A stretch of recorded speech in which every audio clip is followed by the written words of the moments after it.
Good morning, and thank you for joining us today during this most busy and special time of the year. My name is Ray Domanico. I'm Senior Fellow and Director of the Educational Policy Program at the Manhattan Institute. Why would the Institute, a public policy research organization, put on a panel on the future of Catholic schools? First, we're deeply committed to quality education in all sectors, public, private, and religious, and charter.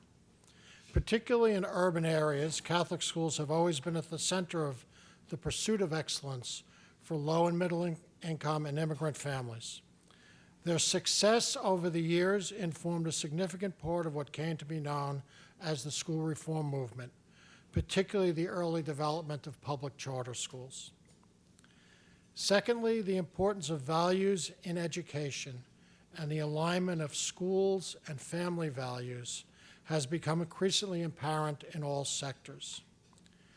Ashley Rogers Berner of Johns Hopkins wrote in a paper for us earlier this year, "Education is not a neutral enterprise. Schools instruct children, whether explicitly or implicitly, about meaning, purpose, and the good life." Despite this undeniable truth, many in the world of education would prefer to describe their schools as value neutral. Nothing could be further from the truth. Catholic schools still have much to teach us in this important area. Third, despite enrollment declines, Catholic schools remain a significant portion of the education sector.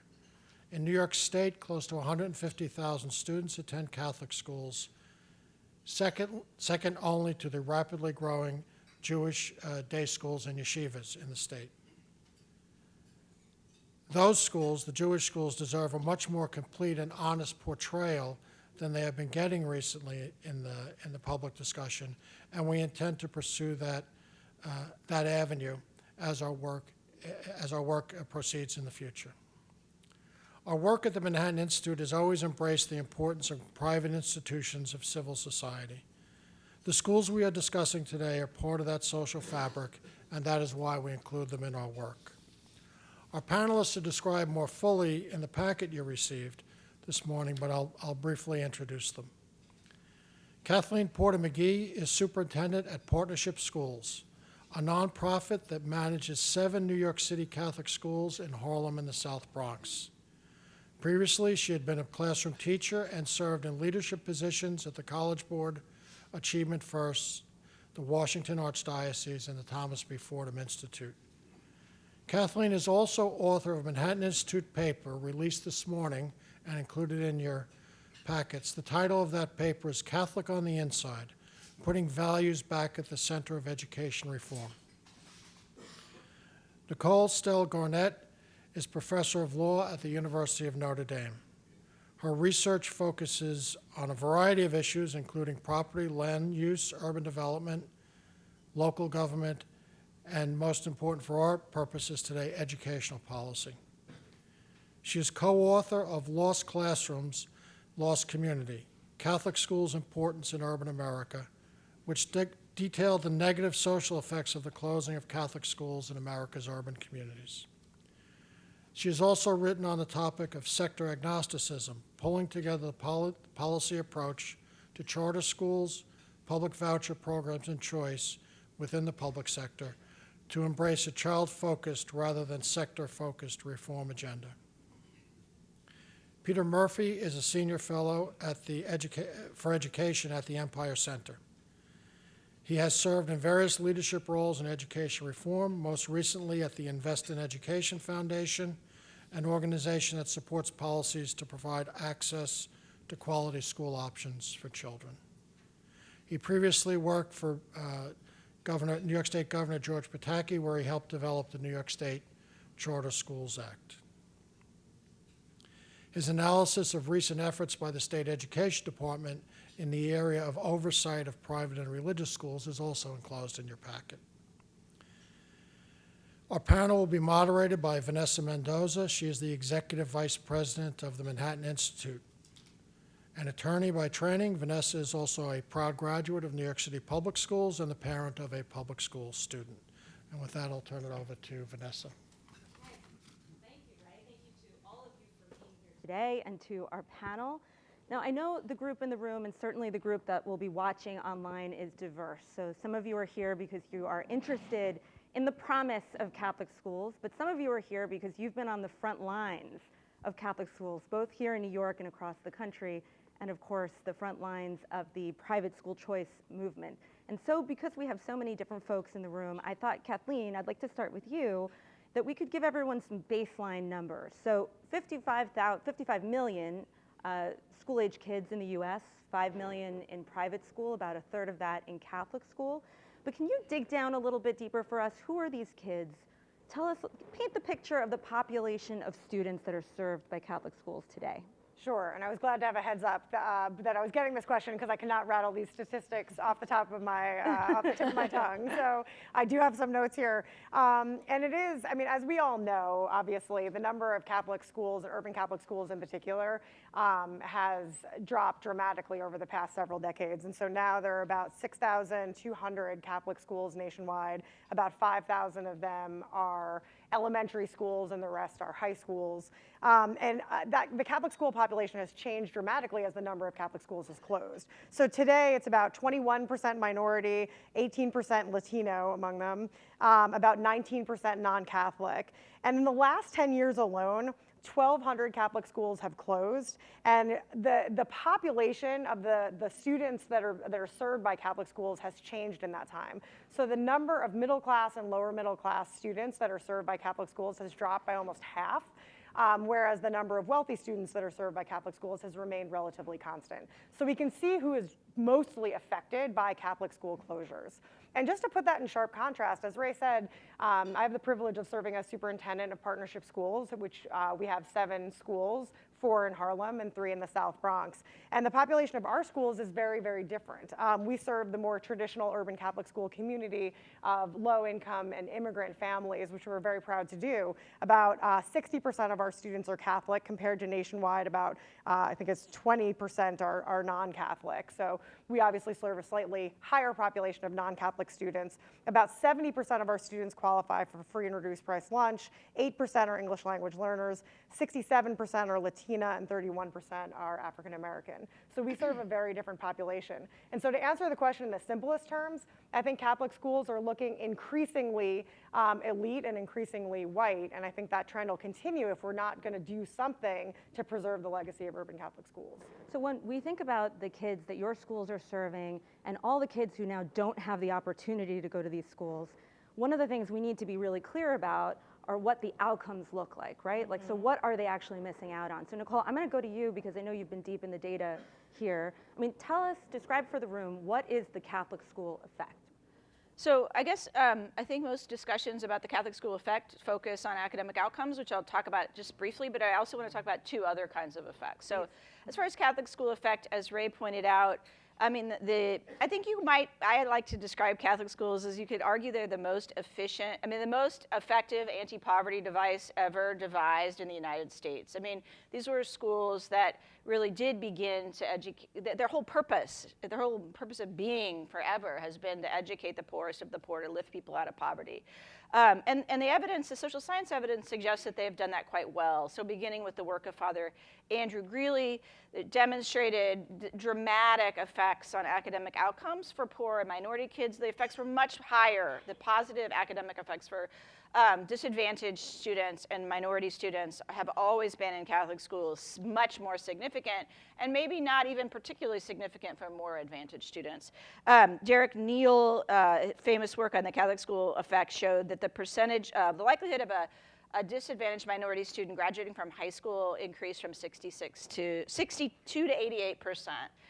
If that student attended a Catholic school. And there's all kinds of other evidence, I think, that actually matters a lot. So not only are the test scores good, which we focus on maybe a lot in education reform, maybe too much, but your likelihood of graduating from college, your likelihood of graduating from high school, going to college, persisting in college, graduating from college, getting a job, remaining, and becoming a productive a citizen are much higher historically if you've gone to a Catholic school. So I think that's really, really important. And as Kathleen pointed out, the kids that are benefiting from that effect are the ones that we're losing when these schools close. There are other effects, though, that I think we should think about. that maybe don't get the same kind of press. The first is opponents of parental choice in education, both public charter schools as well as private school choice, will often say public schools, that is government-run schools, are really necessary in a democratic society because they're the place where citizens are educated. And unless we have this common experience of learning together in public schools, we'll become balkanized, we'll lose sort of that civic fabric. But interestingly, the evidence of civic effects of Catholic schools are that they actually do a better job than public schools at forming citizens. There's a whole bunch of studies comparing the effects of public and private schools on civic outcomes. Outcomes like, do you know that there are 3 branches of government? Do you know who the president is? Are you tolerant of people who are different religions? Are you tolerant of people who are different races? And the evidence suggests that private schools and public schools do about the same job.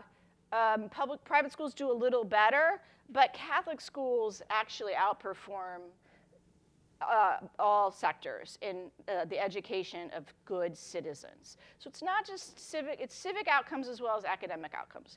The other thing I will say, and this is like, I'm not really into promoting myself, but my colleague Peg Brennan and I wrote a book a few years ago measuring the effects on urban communities of Catholic school closures.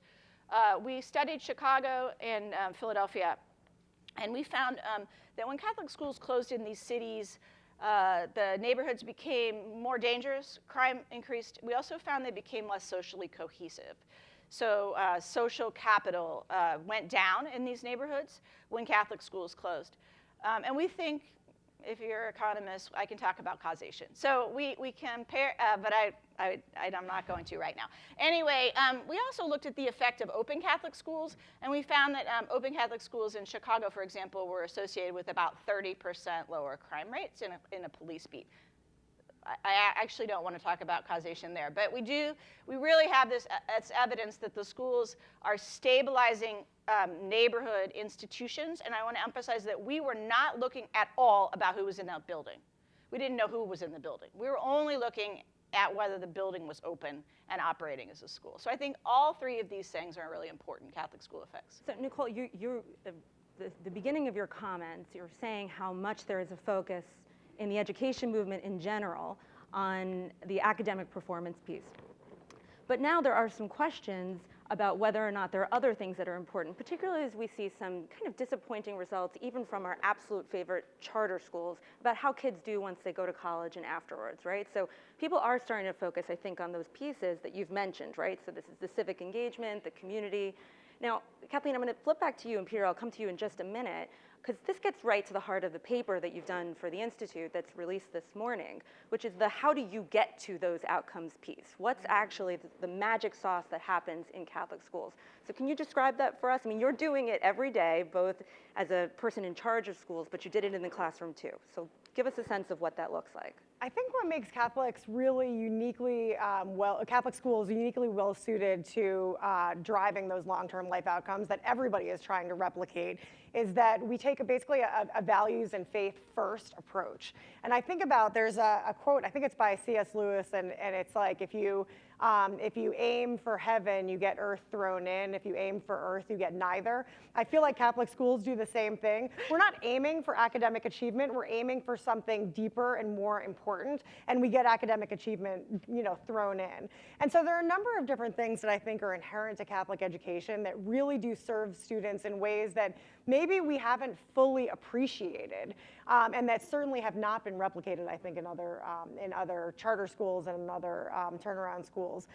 So I think one of them is the idea that Catholic schools, one is the belief in objective truth. We believe that truth exists, and so the purpose of Catholic education is to know and understand the world. We want to understand what truth is, what is true. And so the reason we're studying the reason our academics are so rigorous is for something, not just passing test scores, is for something that goes much further than that and much deeper than that. I think something else is that we understand that virtue, we achieve values and virtue through the steady, steady flow of habit formation.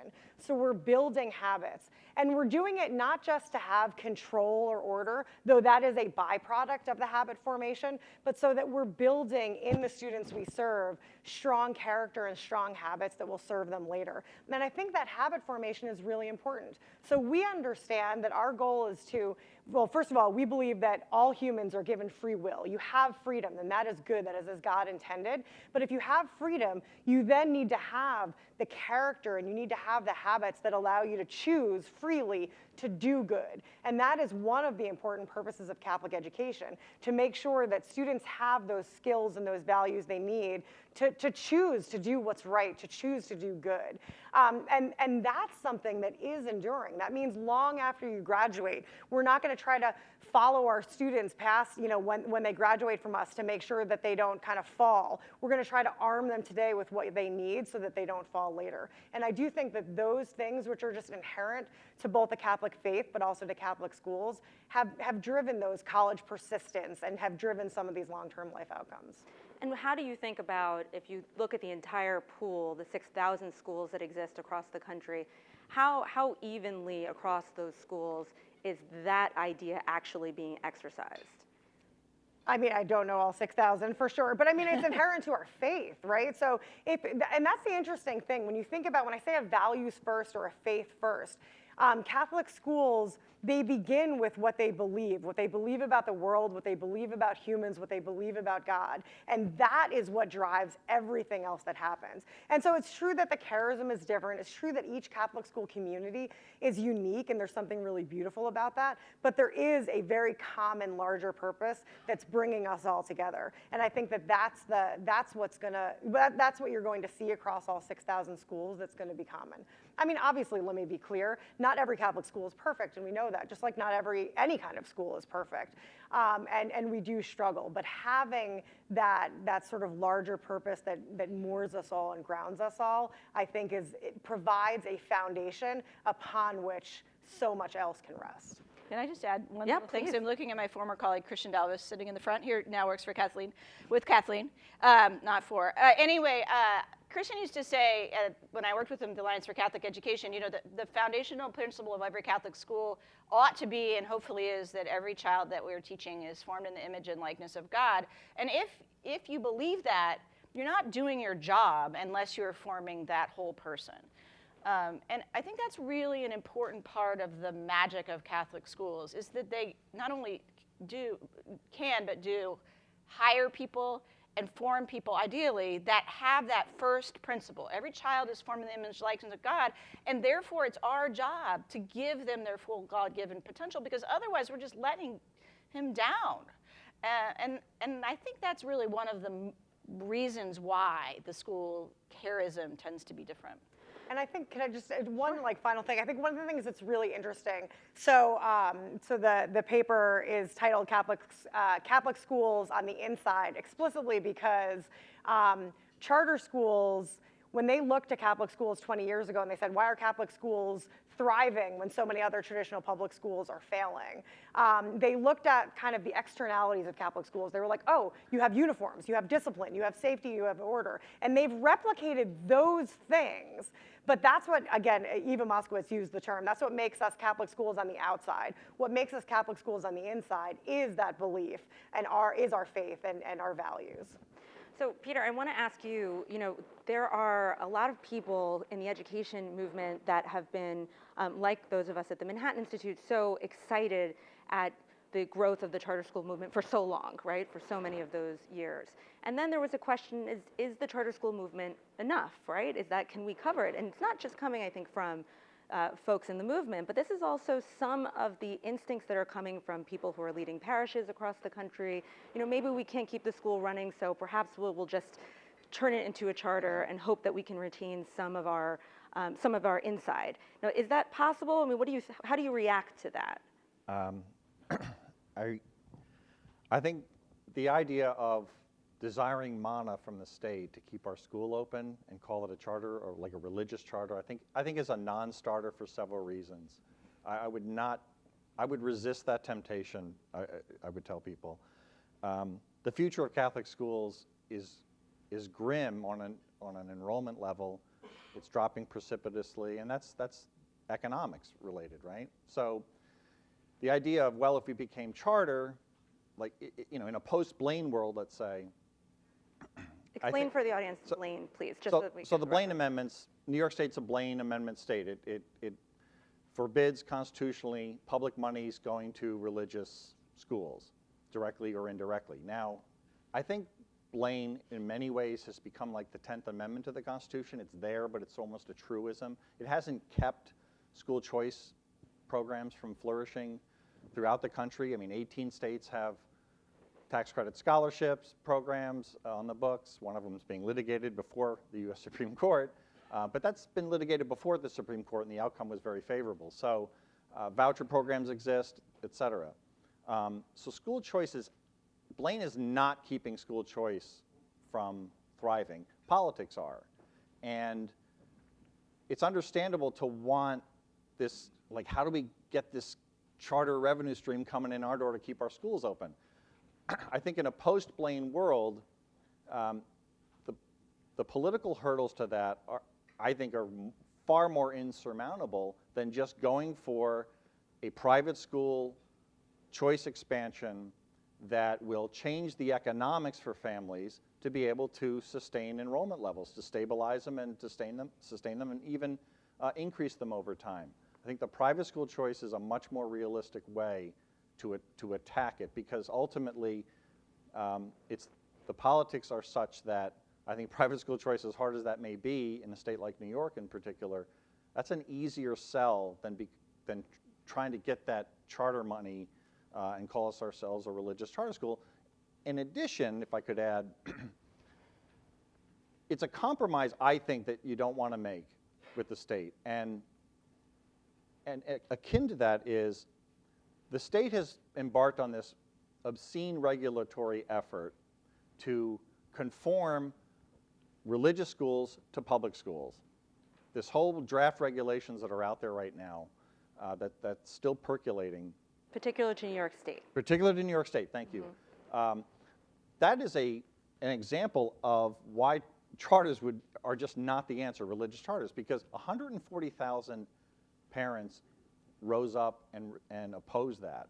That's an unprecedented pushback from the grassroots, if you will. And just to be clear for the audience, for those that don't know, I mean, the attempt here was to really have the government be monitoring both the curriculum, the time of day. Hiring of teachers. They attempted this in the interest of what's called substantially equivalent. It's a 125-year-old law that requires, in our state, requires non-public schools to be substantially equivalent to public schools.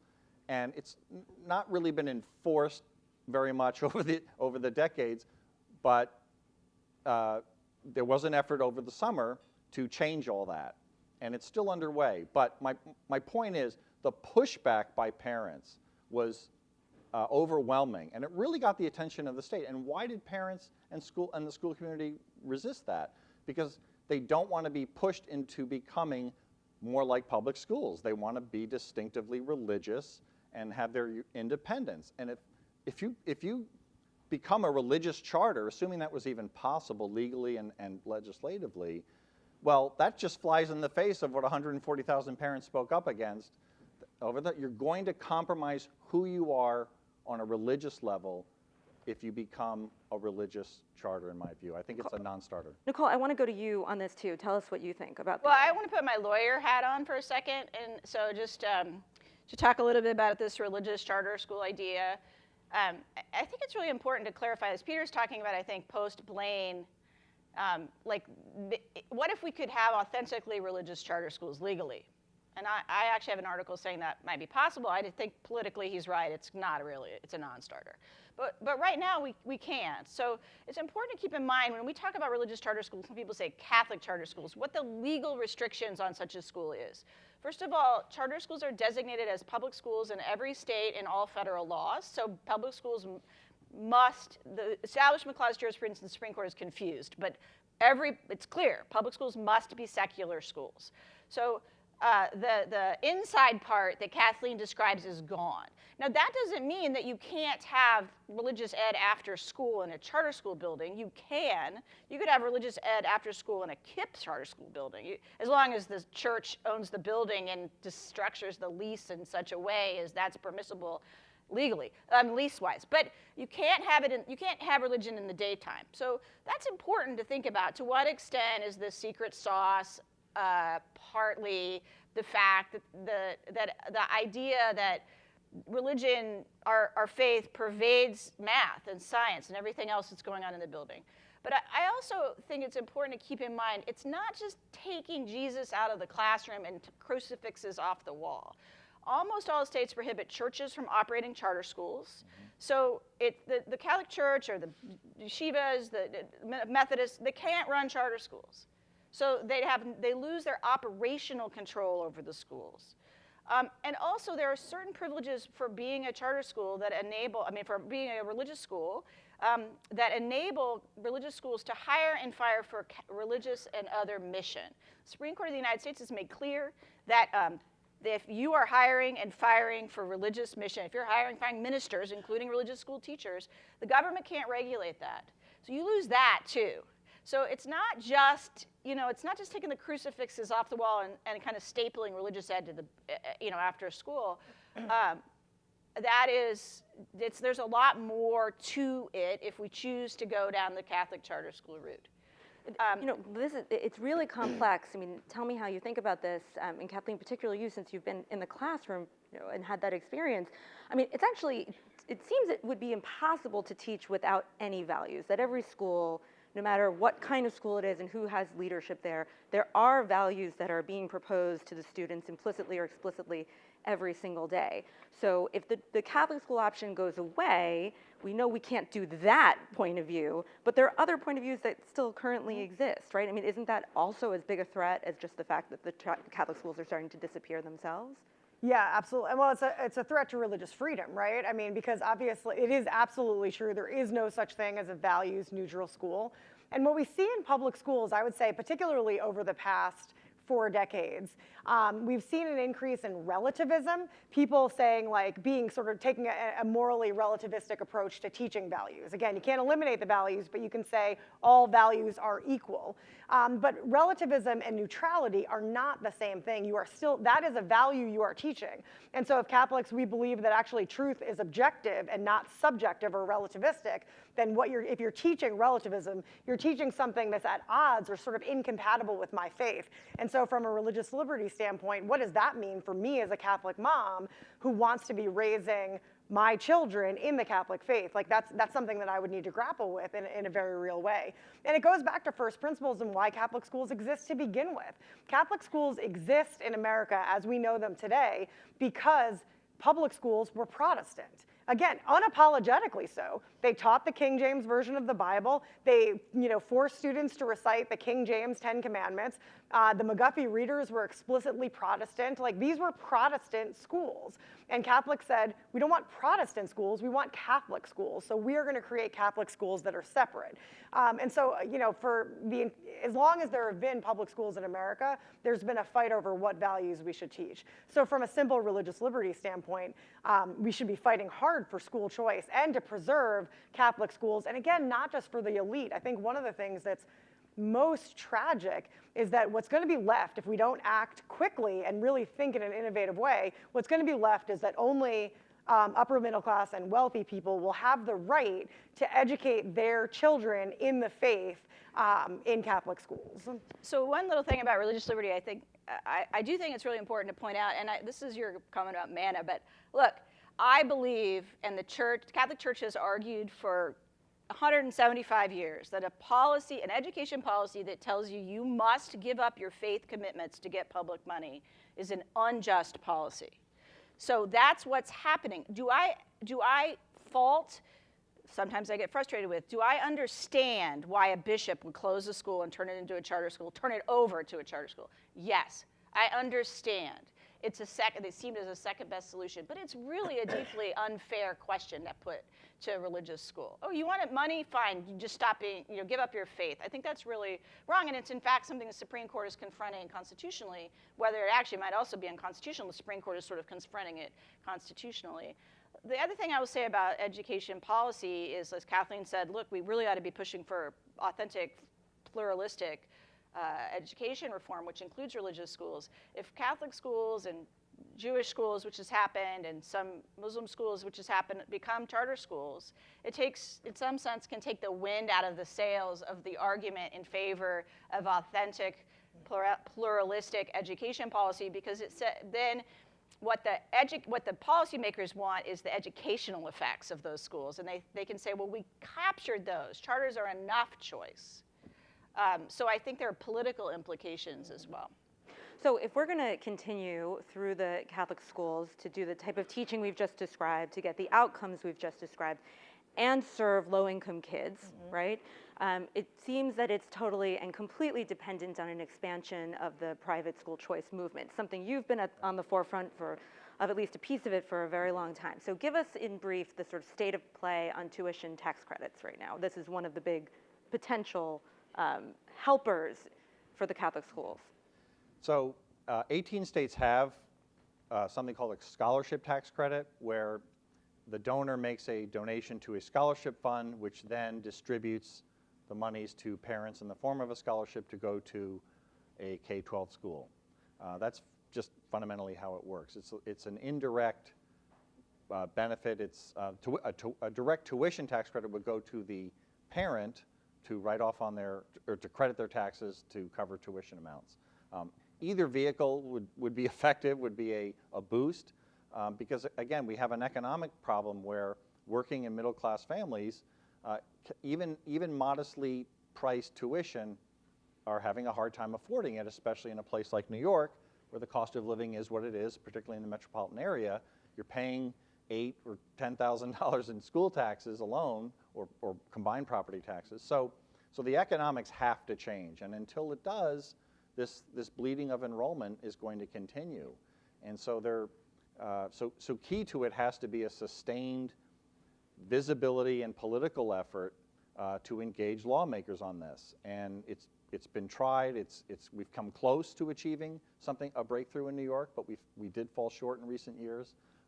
But something like that needs to continue, and there are pieces in place to be successful here, but it's going to take a level of engagement, and we saw a glimpse of this again last summer in New York when the school community, when the private school community felt threatened, that what they are and who they are was being threatened by the state in a very direct, overt way. They responded in droves, and it got people's attention.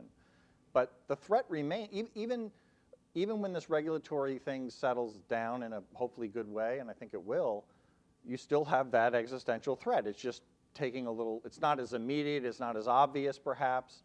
It's not the state regulator walking in your door to change you, but it's still there. And so getting parents more involved and having more touches with legislators is key. And Partnership Schools does this really effectively. We've had legislators at their schools. That model needs to be replicated in every sect of school, every religious and non-public school, because you are creatures of politics, directly or indirectly. You are creatures of the legislature. If you're not engaged, your opponents will, and you're not going to make progress otherwise. We know what the outcome is going to be if we don't get more engaged. We know what that looks like. We've tasted it because we've seen school closures for years and years, and so hopefully that can get a good examination. So Nicole, I know you agree that everyone's got to be in this fight, right? But it doesn't only have to be for this one solution. Vouchers are another solution that have worked in some states very well. Do you want to talk a little bit about that? Yeah, so I think it's important to keep in mind, it's sort of like you said about the Blaine amendments, like they're like the boogeyman. So this can never happen here is like a very common argument. But over half of states in the District of Columbia have some private school choice program. About half of those programs are, as Peter describes, tuition tax credit programs. About half of them are voucher programs. So my home state of Indiana has one of the largest voucher programs. About a third of the kids in the Catholic school where my kids go and Christian Elvis's kids go are probably receiving a voucher, a scholarship to attend St. Joe grade school. So it's not impossible. I think 2 points are important. I know one about the political possibility. There's a tuition tax credit program, a scholarship tax credit program in Illinois. And nobody thought that could happen. Nobody. And it did. And then there's a new governor, and he tried to kill it, and parents rallied, and they saved it. So it's possible, even in the deepest blue state, to get these devices. It does take the work that Peter's describing. I think the second thing, well, second and third thing. The second and third thing I would say about parental choice is I've been on the front lines sort of in some ways, in different ways, as a lawyer in the parental choice movement forever. I actually was on the litigation team that defended the first modern school choice program in the country in Milwaukee. I was a very junior member, so junior that in fact I didn't get a seat in the courtroom. I had to stand with my back against the wall because we packed the courtroom in the Wisconsin Supreme Court full of parents who were participating in the program. But you know, I used to think this was going to be some kind of a magic bullet, and I think there are two things to keep in mind. There are many problems facing private faith-based schools and Catholic schools. One of them, big one, is money, but it's not just money. So if parental choice becomes a reality in whatever state, Illinois, Indiana, Louisiana, Ohio, the private schools have to prove the value proposition that they can take these public resources and transform their schools and the lives of children. So I think that's really important. Bad news is bad news. A study comes out and says this vouchers are, you know, kids in Louisiana on vouchers are actually losing ground. Mm-hmm. That's not good politically. And the second thing is just program design really matters. So the parental choice proponents love to brag about all these programs we have. Some of them produce almost no choice. I grew up in Kansas. We have a scholarship tax credit program that is producing choice for 250 children. That is not, I mean, we might as well just erase that one. So, and a lot of that has to do with thinking critically about how to design the program to make it workable and usable for the schools. Vouchers are easier for schools to use. Tuition tax credits, scholarship tax credits may be politically palatable. They may, in some cases, be more legally defensible, depending on what the state legal landscape is. But you still have to raise the money, and you really have to think critically when you're advocating for these policies. It's not good enough to get a policy. You have to get a good policy. So we're going to go to questions from the audience in just a minute. I want to ask one, jumping off the point that you just made. So the money, huge problem, right? We have to solve this if we're going to have the kind of future we're hoping.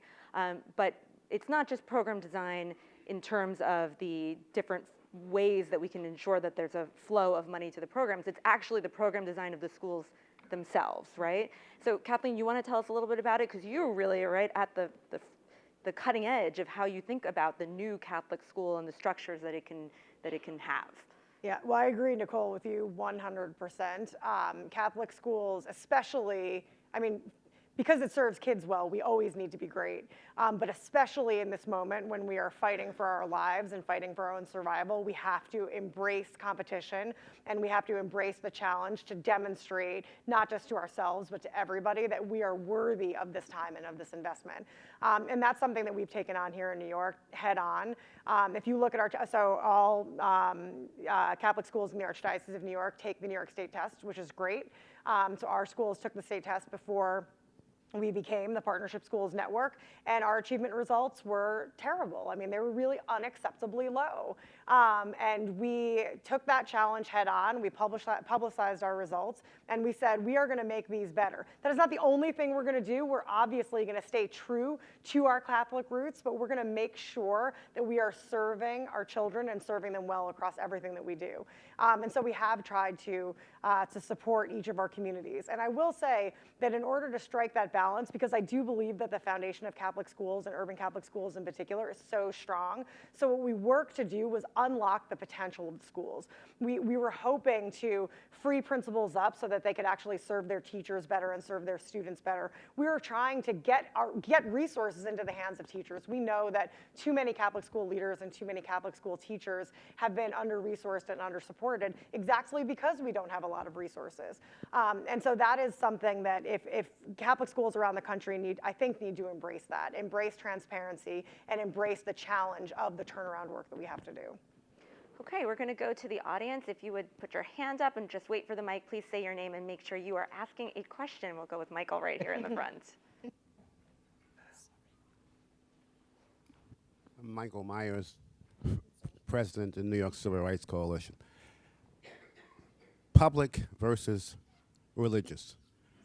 Public, non-religious purposes. That's public money. Why should public money, in any way, any form, any fashion, be diverted or given to religious institutions in the form of tuition tax credits, vouchers, or religious education? That's not for public money. Okay, so I'm going to go to Peter to answer this Well, question. public money comes from the public, and it would go back to the public. It's just not in a edifice that's a public district school. Okay, I mean, the whole basis, I'm on Professor's turf here, but the whole basis of this is that money is going to parents. I mean, this has been sustained on constitutional grounds because it's money going back to parents and parents are choosing. It's freedom, it's religious freedom, it's First Amendment. So the idea, I mean, parents are taxpayers and money's redistributed and it's going to parents to educate their children. That's a public good. The public sector uses private institutions to build roads, to build buildings, now we're sending people into space doing it. I mean, using the private sector to fulfill a public good is pretty basic, but people just, it's not in people's mindset that should apply to schools as well, and I would stipulate it should apply to schools as well. I mean, I would say that, look, if you look at well, actually, I've been doing a lot of comparative work, and certainly we are outliers in the Western developed world in not having pluralistic education funding. I mean, so most other places, they think education is a public good, as Peter said, and the good that we are funding is education, not buildings, not systems. I was in Australia recently. If you get a boondoggle in Australia, I highly recommend it. It's worth the flight. They have a system where every school, public and private, must participate in the public funding regime. Every school, public and private, gets the same amount per kid, which is calibrated to the need of the child. Schools that take more kids get more poor kids, get an overload fee. They could be religious, they could be not religious. About 40% of kids in Australia are in publicly funded private schools. About 70% of the costs of Catholic education are funded by the government. They take the test. They have to hire certified teachers. But they don't, and this is not unusual. Our system of privileging systems, public systems, is the result of a strange historical kind of, decision in the 19th century that we didn't want to fund Catholic schools because we were anti-Catholic. So I don't think it is that crazy, and it's certainly not crazy in the Western world and in many other developing countries, to say public education is a public good and we're going to fund education. Could I just add something too? In terms of just dollars, if you want to put it that, the fact that we have private schools in the numbers we have saves the public billions of dollars. Okay, the fact that you have religious schools right now is a huge windfall for the public school, for the public taxpayer. The fact that they exist is saving, if all those kids went into public school, it would be an enormous tax burden on the public. Well, so let's doing be them a clear. favor. So in New York State, $25,000 a kid a year. Right. Right? And so on average, Catholic school education is costing?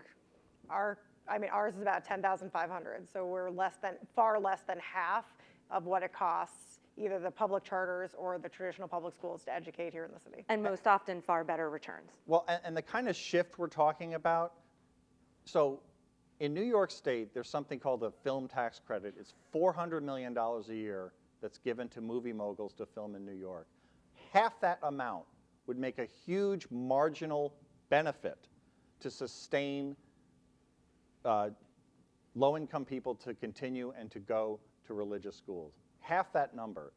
We're not talking like this wholesale shift in funding. We're talking marginal funding to move under a private school choice scheme that, again, their sustainability is in the public interest. Just on a financial basis, let alone all the issues that Kathleen and others have talked about. Well, and I agree for sure with all of that, but I think the question you're fundamentally asking, it gets to the complexity of this issue.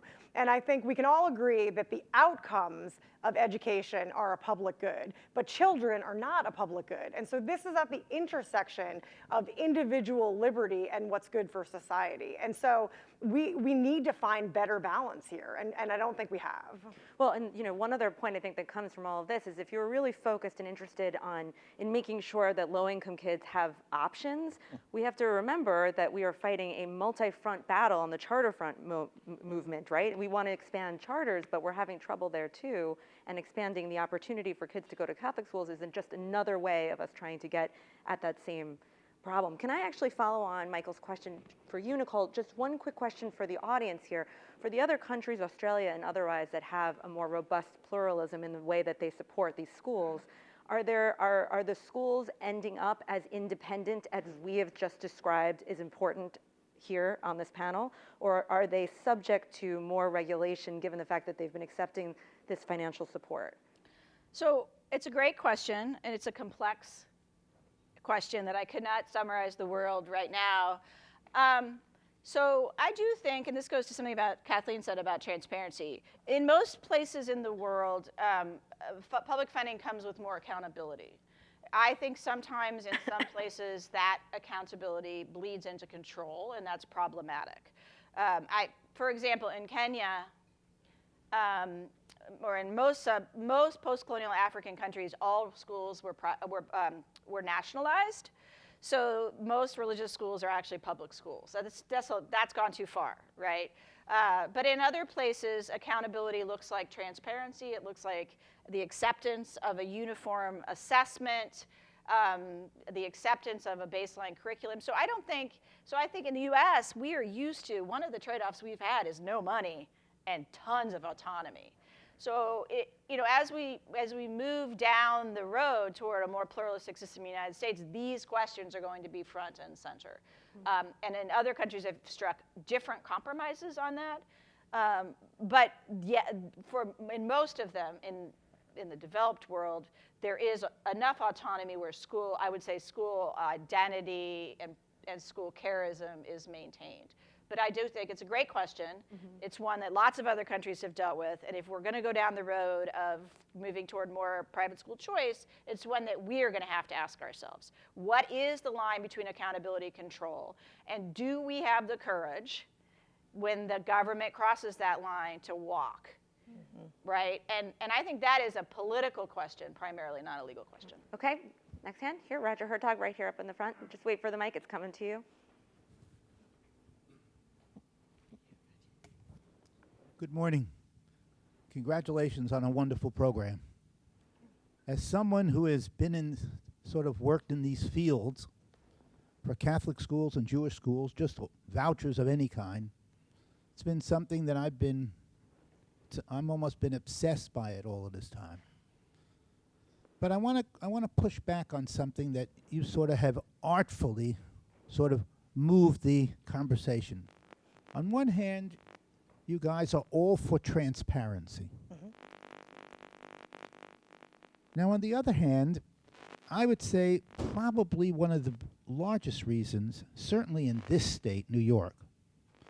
In other states, Florida is a unique animal out there, very large, very unique. But we've never been able to get the middle class involved in it. People that make $125,000, $130,000, a husband and a wife together, and wanting them, because all of this gets down to politics. Public policy is great,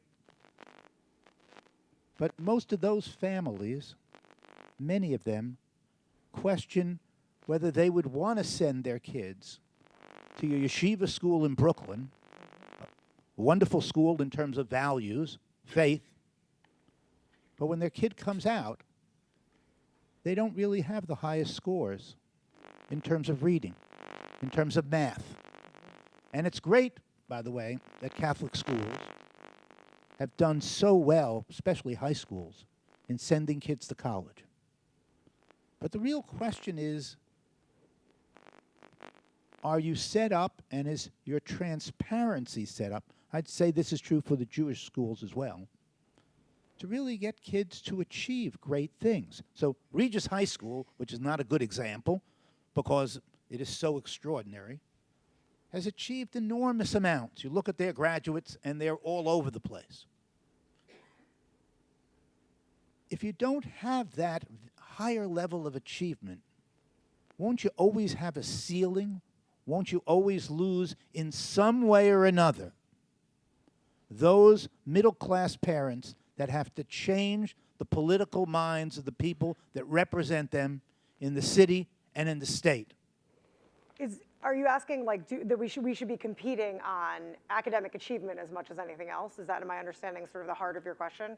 And if so, I agree with that completely, absolutely and unapologetically. At Partnership, we benchmark against the highest performing. We benchmark not just against the state averages in terms of New York State test scores, which we now routinely beat, but against the highest performing charter networks in the city. We absolutely believe we have a ton to learn from our charter school peers, and we work with them regularly, particularly when it comes to academic achievement and driving really game-changing academic achievement for the students we serve. So yes, I think transparency for academic results is critical, and it's something we've embraced and we publish every single year. I would say to your middle-class family example, I think that's disappointing that they haven't gotten more involved, in part because most of these programs are politically targeted for low-income families, but in part because most of those people are choosing. They're choosing by moving. They have just enough money to make the choice the way that the vast majority of Americans make it, which is the way that my parents made it. Is they moved out to the far reaches of the best school district in suburban Johnson County, Kansas, because that's where they could afford to buy a house, right? So that's choice that is being they have. And so maybe they don't care so much about private school choice because they've already chosen. They can barely afford to choose, but they're choosing. I mean, on your point about transparency, I agree completely with Kathleen. I mean, look, at least the Catholic Church, I don't know anything about the yeshiva schools, but probably the same, they're allergic to transparency. I work at a Catholic institution. We like to say the University of Notre Dame's administration believes that everything is protected by the seal of the confessional, right? So, you know, so we have to, and I think Kathleen said this earlier, I don't think Catholic schools have yet, some dioceses are starting to, but have come to terms with the fact that they're competing in complex educational markets, and in order to compete effectively, they not have to be good, but tell the world that at the school level they are good. And that's something the Catholic schools haven't been very good about. And regardless of whether the government makes us, we ought to be doing it. On the other hand, I think if Catholic schools don't do it, if religious schools don't get more transparency, the government's going to make us. So I would actually get ahead of the regulatory game and be more transparent, because it's not a sustainable strategy, either as a market participant or as a regulated entity, to hide what's the results. Okay. How much money do you need per student to compete at a high level of academics? Maybe not science, high school, maybe not Stuyvesant, but at a high level. I think we're competing at a high level in partnership schools, and our per pupil is about 10,500. We collect on average about $2,600 per student in parent revenue. We get about $800 in mandated services. So the delta between 10.5 and 3,000, so 7,000 and change is what we need every year to compete on a high level. And our graduates do a great job. They do, in addition to the test scores and being really transparent, our graduates also earn more than $2.5 million a year to go to elite high schools in the city. So we're graduating them, we're sending them to Cristo Rey, we're sending them to Xavier, we're sending them to Regis, we're sending them to Bronx Science. So we are competing at the same level as middle class schools, and we're proud to do that, and we think it's really, really important. And so that's the delta we need. Right here to the back. Deb, you got it? Hi, my name is Peter Goodman. I write a blog called Ed and the Apple. Yes, countries around the world support public schools and parochial schools, and they're also fully unionized. Would you consider working with teacher unions to trade off? Our schools are unionized. To trade off getting the support of teacher unions in exchange for them supporting fully funding parochial schools? Thank you for your question. Go ahead. Our teachers all of our teachers are unionized. They're members of the Federation of Catholic Teachers, which used to be part of the AFT, but they broke off over the AFT's stance on vouchers, ironically. Okay, there you go. Okay, we go right up here to the front. Deb, with the mic. Brandon, thank you. Thank you all for this presentation. I think it's on.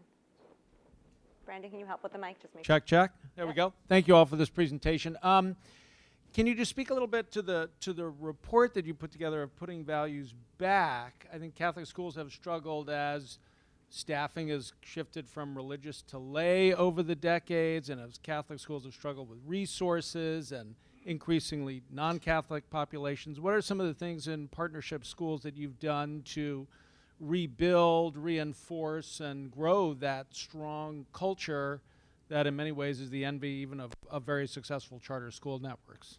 I think one of the things and the best thing that we've done at Partnership Schools is taken a number of things off their place. So one of the things I said when I came on board about 6 years ago was there's a lot that we need to change, but I want to make sure not to break something that's working. And one of the things that I do think is fundamentally working in urban Catholic schools is the values and the faith, and in many cases, the school culture.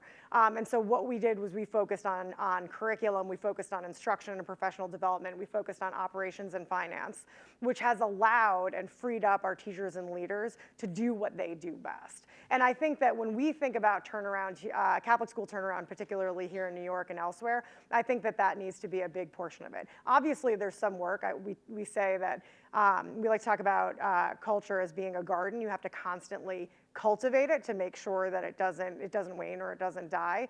But that is cultivation work, and I think that's something that you want to enable at the school site, not that you want to impose. I would also say, coming from Notre Dame, where we run teacher and leadership formation programs for Catholic schools, the most important way to sustain and re-enliven the school culture is a good leader. And so leadership, in addition to public policy, intentional leadership formation for faith-based schools, for Catholic schools, is something that is critical. It's something that very few people are doing in a very intentional way, and that is problematic. So if you take a principal who was a public school leader, who may be a great academic leader, and may even be a deeply faithful person, but has never attended a Catholic school, sent the kids to Catholic school, taught in a Catholic school, there's a big learning curve. So I think leadership formation is really critical, because that really is the #1 input into the success of the school on so many dimensions. Okay, this is going to be our last question. Hands? Anyone? There you go, right there in the back. Yeah, you're talking about the challenge that you face in terms of resources. Have you appealed to the church leadership in the United States and maybe even the Vatican to fund the Catholic churches, the Catholic schools that would otherwise be closed, and just from the standpoint of public relations, where the Catholic Church is facing some very serious issues, obviously, why not use education as a linchpin of rebuilding the public trust in the church, and even the Catholic citizenry's trust in the church?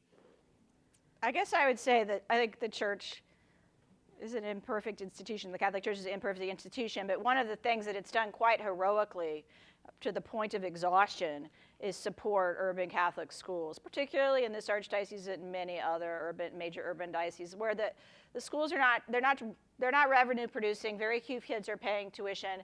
Both the lay leadership and and also non-Catholic philanthropy has supported Catholic schools heroically, and the church has supported Catholic schools heroically. For lots of reasons, that may not be a sustainable model, including, sadly, the one that you just flagged, which is the abuse crisis, which is leading to money going to places we wouldn't want necessarily for it to go. But I don't think the church should be criticized for not supporting urban Catholic schools. I think it's been a heroic effort, even in places where there aren't very many Catholic kids in the schools. Peter, I'm going to give you the last word. Yeah, I just think the dynamic, the political engagement really needs to increase if we're going to have any way to narrow that delta that Kathleen mentioned, that because, and I think a lot more has to come from our erstwhile allies in legislatures. A lot of the opponents are a big reason this doesn't happen, but I think our allies need to do more. You know, legislators are never going to do something just because they agree with it. They're going to do something because they're getting pressure. It becomes in their political interest to do it. They're tired of being pressured. And just agreeing with you isn't enough. You've got to pressure our friends to do a lot more in these legislatures around the country if we're going to get results. And I think that's just critical in order to address the issue you just raised, because the church is doing a lot already. It's doing as much as it can, otherwise it wouldn't be closing schools. So I think the answer is really more legislative engagement as one way to stop the bleeding and rebuild not just Catholic but religious schools writ large.